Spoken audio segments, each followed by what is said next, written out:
اللهم اختر لي ولا تخيرني فإني لا أحسن الاختيار. اللهم اجعل قلبي متوكلا عليك راضيا بقضائك صابرا على ابتلائك شاكرا لنعمك مسبحا بحمدك. اللهم إني أسألك من خيري الدنيا والآخرة.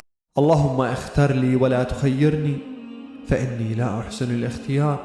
اللهم اجعل قلبي متوكلا عليك راضيا بقضائك صابرا على ابتلائك شاكرا لنعمك مسبحا بحمدك. اللهم إني أسألك من خيري الدنيا والآخرة. اللهم اختر لي ولا تخيرني فإني لا أحسن الاختيار. اللهم اجعل قلبي متوكلا عليك راضيا بقضائك صابرا على ابتلائك شاكرا لنعمك مسبحا بحمدك. اللهم إني أسألك من خيري الدنيا والآخرة. اللهم اختر لي ولا تخيرني فإني لا أحسن الاختيار.